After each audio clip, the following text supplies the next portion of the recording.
I just destroyed the screen of my brand new iPhone 17 Pro after only 5 days. I accidentally dropped it once from like 70 centimeters height and I completely shattered the screen. I hope this is picked up on the camera, but yeah, it's pretty severe.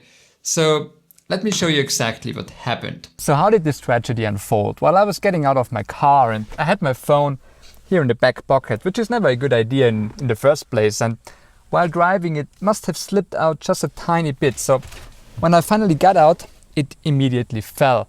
And that's not very high. I mean, if I had to measure it, say 70 to 80 centimeters. But of course, this is asphalt and not the smoothest one either. But the crazy thing is, I used this iPhone 13 here for 3.5 years, mostly without a case, and I dropped it God knows how many times and from way higher than the 17 Pro. And the screen is still fine, there's not a crack.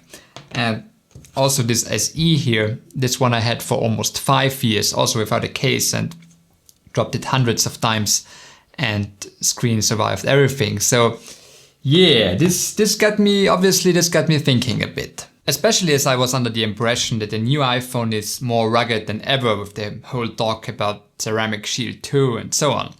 But it seems that I didn't pay enough attention to the part where they talk about the fact that the displays got more scratch resistant and not necessarily more shatter resistant.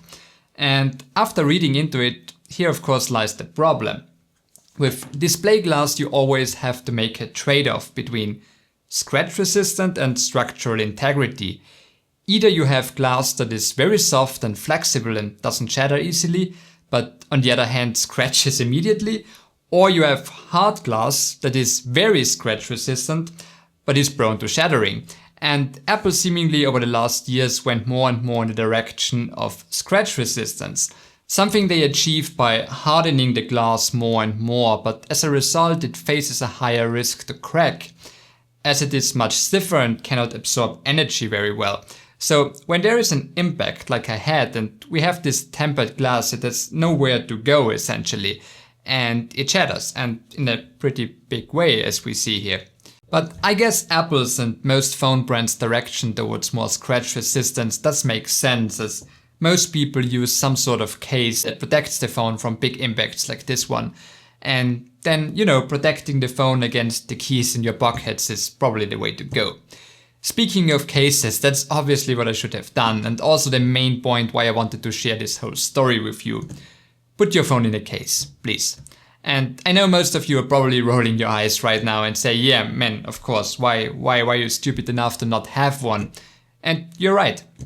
But as I said in the beginning, after years of not using a case and having iPhone survive even the highest falls, I was naive enough to believe that especially the rugged new Pro iPhone will be okay. I mean, even Tim Cook said this after this poor guy in this video dropped it in front of him during an autograph session.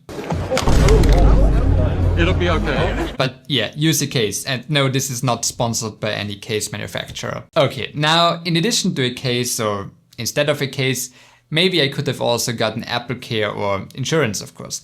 And in hindsight, that with all the emotions that go along with dropping the phone, it is easy to say, yes, I should have done this. But when you try to look at the situation from a more mathematical point of view, probably not so much, because that is the first time I destroyed a phone screen in my whole life, basically. I've been using smartphones for about 13 years now. So looking at the prices for Apple Care, for example, with the $200 for 2 years, and doing a quick back of the napkin calculation, well, yeah, provided that you don't break your screen more often than once every 3 years, you're cheaper off just swallowing the screen repair costs.